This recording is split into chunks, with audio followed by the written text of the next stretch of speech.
Professor Dr. S. Gauri is the Director of EMRC of UGC and also Professor in the Department of Manufacturing Engineering, Anna University. He is the recipient of the National Award for Outstanding Academic 2011, honored by the Indian Society of Technical Education, New Delhi in 2012. He has previously been the Registrar of Anna University of Technology, Chennai. He received BE in Mechanical Engineering from Tyagarajar College of Engineering, Madurai, MTech in Production Engineering, and PhD in Precision Machining in IIT Madras.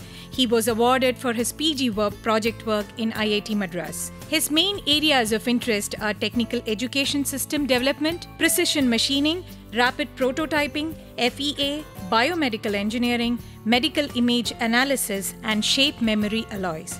He is a life member of ISTE, AMM, and SME of USA. He has been awarded with fellowships of research work done in surface engineering by NSF USA in 1992 and by NSTB Singapore in 1997 to 1999. He is a visiting faculty in India and abroad in many colleges and universities, including Nanyang Technological University, Singapore, Technical University, Weingarten, Stuttgart, Germany, and taught nanotechnology.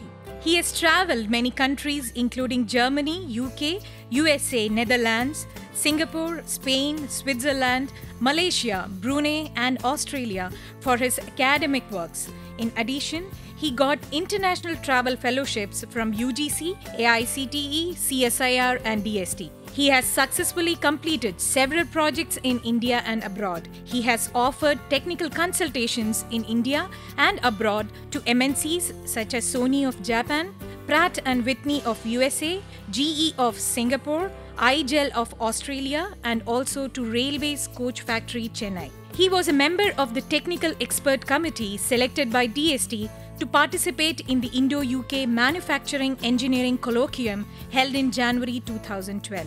He headed the International Joint Project on Virtual Laboratories on Mechatronics, a real-time web-based project with partners from Julius Maximilian University, Würzburg, Germany, and the University of Madrid, Spain in 2005. He is holding an international patent for the work done in micromachining during his tenure in Singapore. He is a member and director of several Tamil Nadu government advisory boards. In the simplex method, from zeroth iteration, computations carried out by iterative process in order to find the feasible solution and finally arrive at the optimal solution. In continuation of the previous discussion, let me recollect what we have done. This is a starting table. We want to have an analogy between the graphical technique. This table shows the origin of the graph, where the x1 and x2 are equal to 0, we put the origin as a point. So, x1, x2 equals 0, and that is the origin, and that is mathematically represented like this. And this simplex technique follows a Gauss-Jordan principle, and we need not to go to the principle and the related theorems. We will just take the concepts and apply the rules, and we will go on until we reach optimality. Here the solution is feasible, but it is not optimal. Here what are the basic variables? S1, S2, S3 are basic variables. The variables who are absent in the table are non-basic.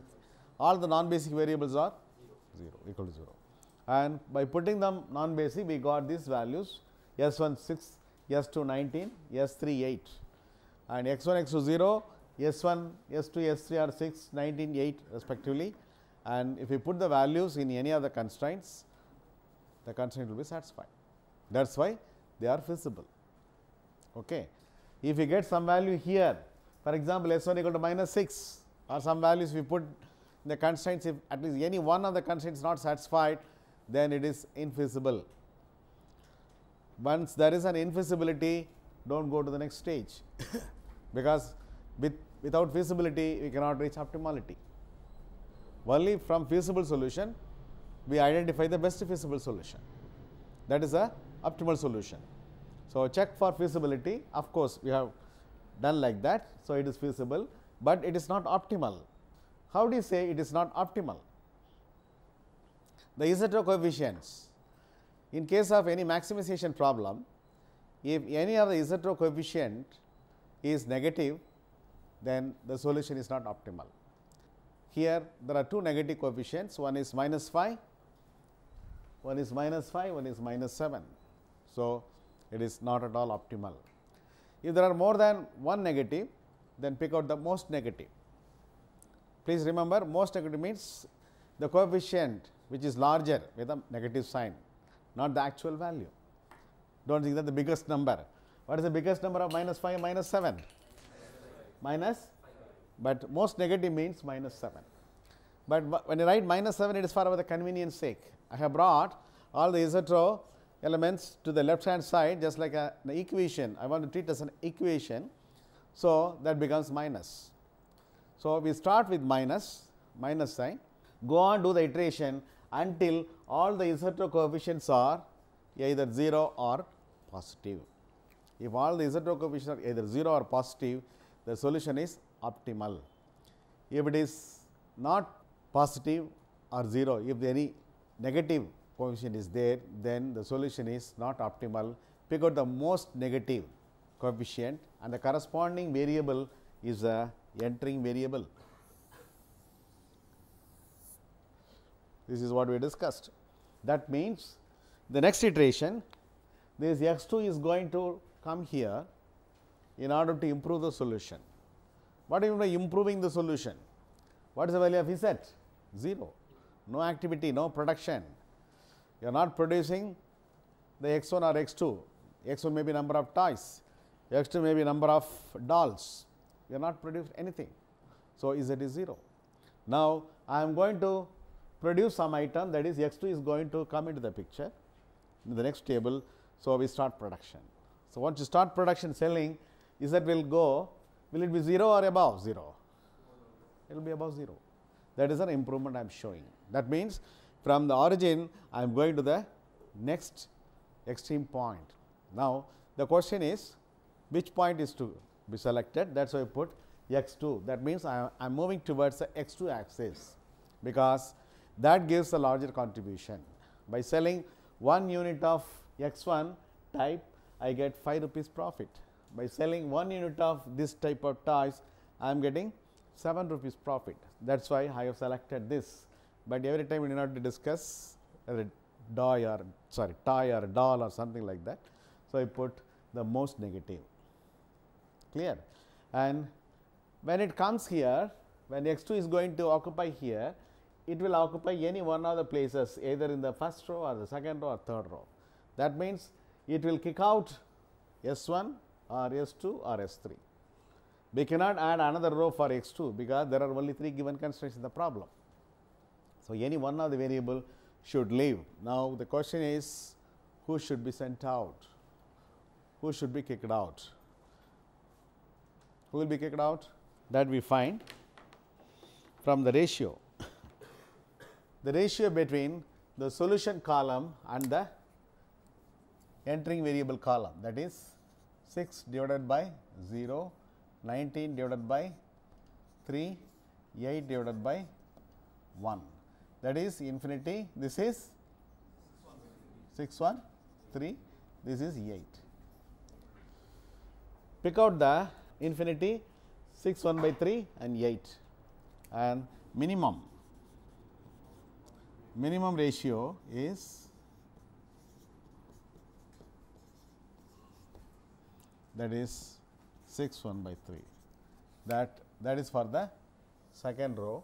That means, S2 leaves. This is what we discussed. That means, the next iteration x2 will come here, S2 will go out. Once S2 goes out, what is its value? 0. Until this, S2 is a basic. Next stage, x2 will become basic, S2 will become non-basic.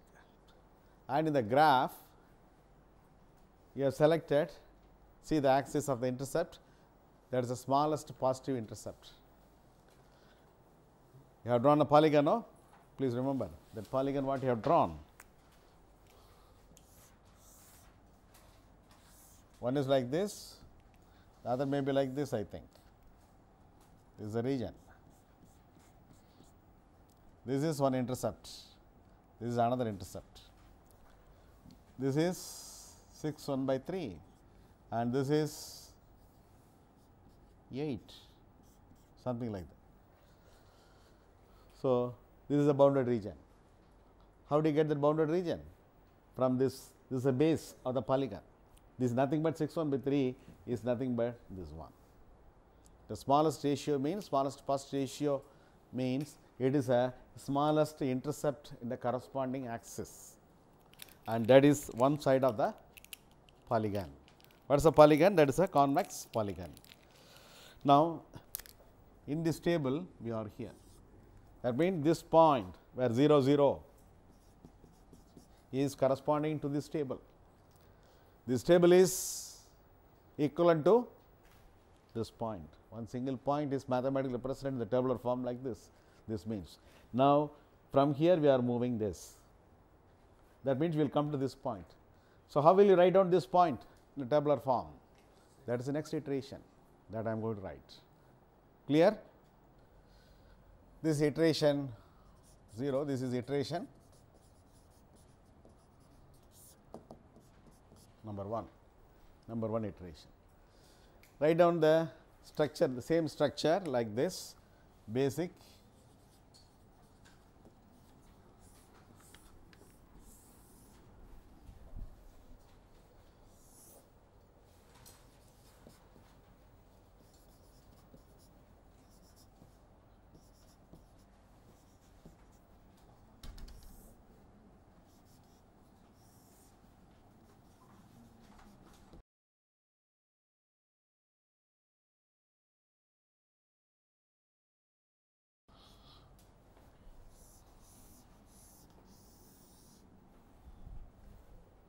write down z, do not change the z.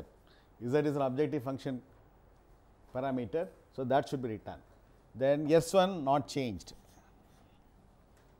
S3 also not changed, but in place of S2 what should I write? X2 enters. That means S2 has left, S2 was the leaving variable,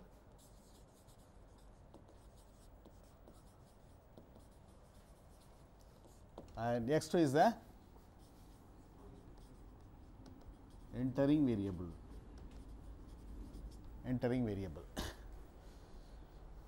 And this means it is a key column and this is a key number. Entering variable column, leaving variable row.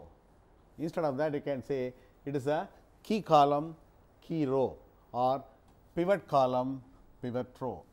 This number at the intersection of the key column and key row is called key number. Because using that as an important one, pivot operation, we will solve the next, we will go to the next stage. I have come here. Now, I will label this as a new key row for our understanding. I have written, or key row number, something like that, new key row like this. And I have to write all the numbers here.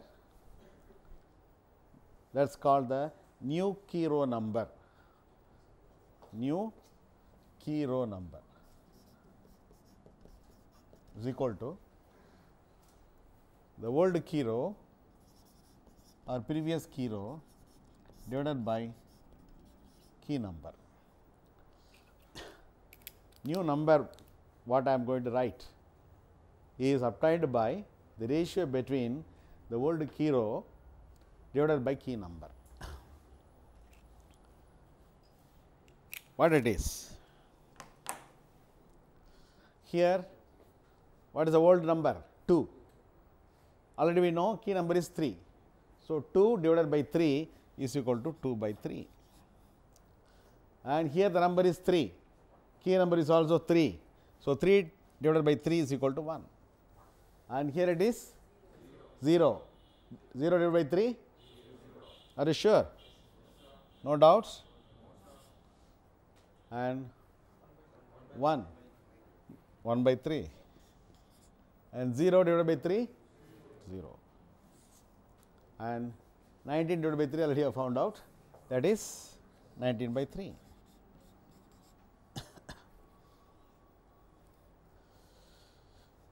Okay, these are all, and remaining these things we have to find out, and for that there is another rule.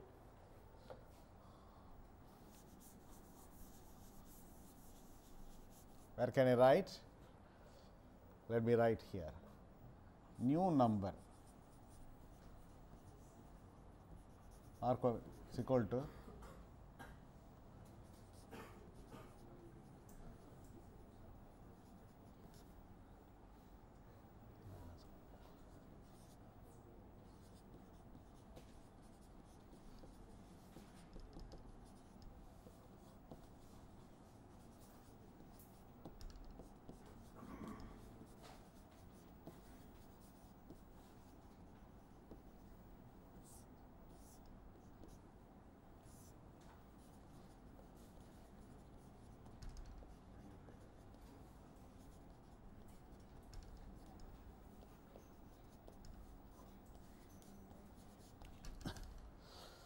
this is a formula. New number is equal to, that means the number what I am going to write in all the places except the one where I have written, that is called new number, is equal to old number, what the number is here in the previous one, minus corresponding number in the key column. For example, if I want to write here, what is the old number? So, let me take this one, we will go to the next one. Here the number is new number is equal to, I want to write a number here, new number, and here I want to write, what is the number? This is a new number, I will write. What is the old number here? 1, very good. The old number is 1, I will write here, I will rub it off later. 1 minus corresponding number in the key column. For this, which is the corresponding number in the key column? 0, very good. Multiply by corresponding number in the new key row. What is the corresponding number in the, for this place, corresponding number in the new key row? 2 by 3. See, this is a place where I am right here. Corresponding number in the new key row is 2 by 3. That means I am linking, I am taking one number from here, previous table, one number from here, that is all. So, it is 1, 0 into 2 by 3, that is equal to 1. So, this number is 1.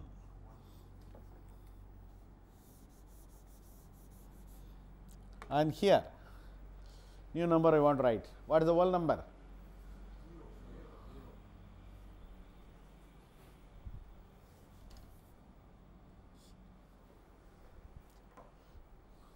When I want to write here, what is the whole number? 0 minus corresponding number in the key column, 0, multiply by anything, 0. So, coolly we can write 0. And here, what is the whole number? 1 minus corresponding number in the key row, 0, multiply by 0 is equal to, what is the value? 1. So, it will be 1. And here, what is the whole number? Is to 0. 0 multiplied by corresponding number in the key column is again 0. So, it becomes 0, 0. And here S3 whole number is 0 minus corresponding number in the key is 0. So, it becomes 0. And Z, what is the whole number? 6. This is this number. Is that this place I am going to write here. Whole number is 6 minus corresponding number in the key column 0. Knee key row, what is the knee key row number? 1.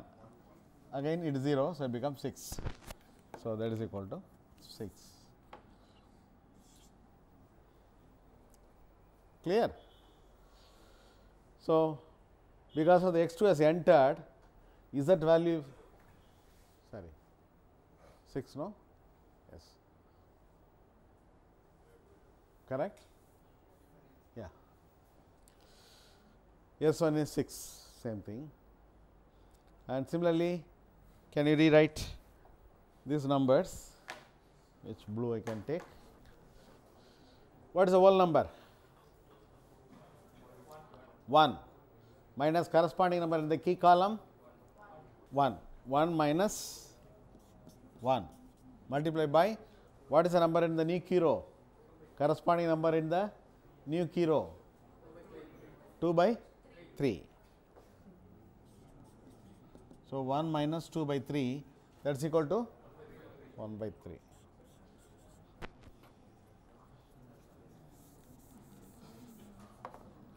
Here, what is the whole number? 1 minus corresponding number in the key column 1, corresponding number in the new key row 1. So, it becomes 1 minus 1, 0. Is it okay? Can you find out all the others? Please, similarly here also tell me. So, calculate for Z also, Z row.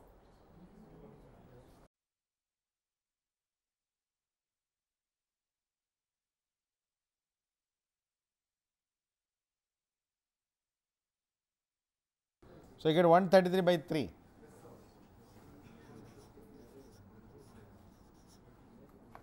Yes, you are right. What should be here? 0 minus. This is a first iteration. Is this optimal? Can we stop? No, because the Z row coefficient minus 1 by 3 0 0 7 by 3 0. The negative coefficient is minus 1 by 3, that means that is not optimal. The corresponding variable x 1 is the most promising variable and that is going to enter here, and any one of the variables should leave.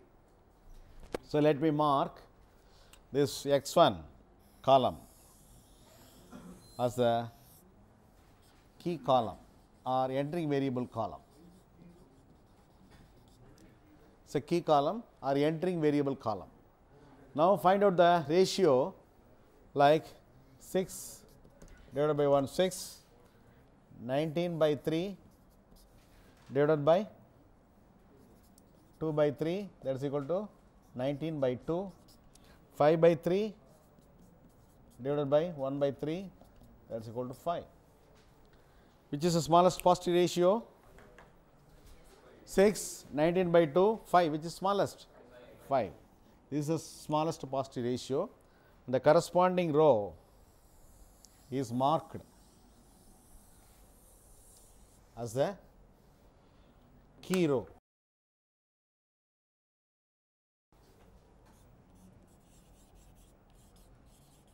As a key row, which is the number, key number 1 by 3. 1 by 3 is a key number. Clear? Key number. Now, with this key column and new key row and key number, use this two formula. One is new key row is equal to old number divided by the key number. You write down the number in the third row. 1 by 3 divided by 1 by 3 is equal to 1. Next iteration, 0 1 by 3 0 0 minus 1 by 3 by 1 by 3 minus 1. This is 1 divided by 1 by 3 equal to 3, and this is 5 by 3 by 1 by 3 is equal to 5. So, the next one you can write it, the next iteration, and for the remaining all the numbers use this second formula. Please note down, this is a key column and in its place you have written this one 0 0 1 0 minus 7 0 3 1, in its place 0 0 1 0. Any significant placement of numbers any significant numbers have appeared here, any relationship or in the place instead of minus 7, 0, in 0, 0, 3, 1, 1, 0. Huh? No. See, whenever you go to the next table, after finding out the key row, key number, everything, you write down in the key number place, next place 1. Remaining all numbers in the column, put 0, 0, 0. Here it is 1, remaining all 0. That is applicable only for this place, not here. So, 1, 0, 0, no. This is happening because of the location of the other numbers, but this always holds good. In the place of key number, put 1, the remaining key column numbers here 0, 0, 0. Any number of rows following the key column remaining all place it is 0 except the key number 1. So, like that you can minimize your calculations or minimize your errors. Sometimes by mistake you have put some other number. So, you can find out. Is it clear? So, we can write the next one. This is iteration 2.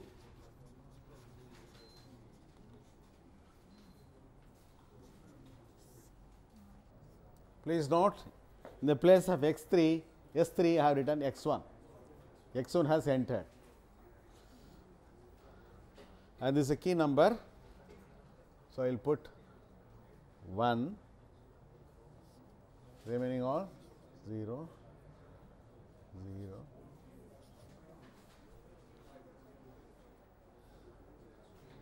And in the place whole number divided by key number. So, I will put 0, 1 by 3 0,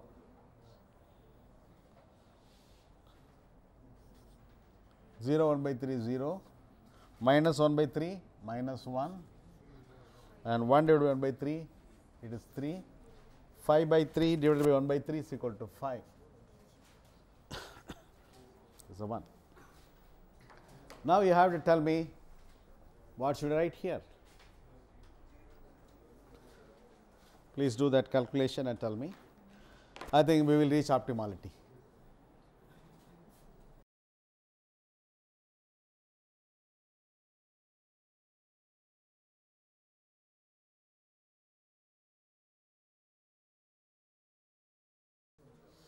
Is it okay?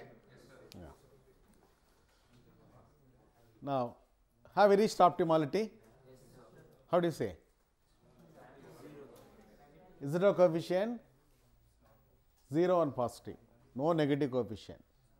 So, it indicates that we have reached optimality, and this is nothing but the intersection of the two lines, the third point what you are getting in the graph 46. The corresponding value of x1 is 5, x2 equal to 3. What is the Z0 function? Objective function 5x1 plus 7x2. You put the value 5x1 plus 7x2, 5 plus 5 into 5 25 plus 3 into 7 21, 25 plus 21 46. Got it. So, you got optimal solution. Rewrite x1, that means solution, optimal solution, solution.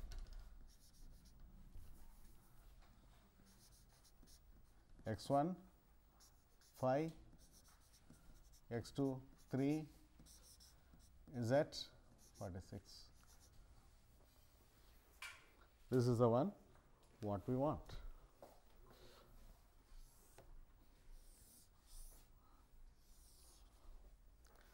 But if it is a product mix problem, if it is just like a mathematical function, if it is given, you write like this. But if it is a problem of a product mix, something you have been asked to formulate and solve the problem, then what is x1, what is x2 you have assumed.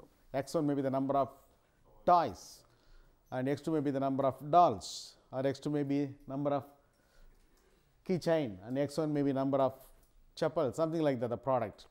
And you should write the number of toys to be produced is equal to 5, the number of baby dolls to be produced is equal to 3. The total profit, optimal profit is rupees 46 or 46,000, whatever it may be. You should rewrite, that is called interpretation. So, this is a simple example of the maximization problem. We have assumed only 2 variable problem. So, like that it may be 3 variable, 4 variable, any number of variables. And the number of iterations we can't say. A 2 variable problem may have iterations more than 2. Here we had only 2. A 3 variable problem, sometimes you may get the solution in 2 iterations, or it may go to 4 iterations. So, there is no fixed rule for that, but this way you can solve it. So, let me rewind what you had done. So, the given LPP canonical form with a structure of less than or equal to or greater than or equal to constraints are formulated in the form of an equation, equality, that is called standard form, putting surplus or slack variable. If the constraint is of less than or equal to, we add the slack variable, make it a perfect equation, that is S1, S2, S3, where S1, S2, S3, S4 are greater than or equal to 0. And if it is a constraint is of greater than or equal to constraint, then subtracted by another variable S1, S2, S3, they are called surplus variables. That means excess. Once you subtract the excess, take the difference, then only you will get become equal. Again that S1, S2, S3 are greater than or equal to 0. Then go on, make this technique using the simplex technique once you have brought the sort of an equation. Please remember, in simplex technique all the given constraints are written as a perfect equations.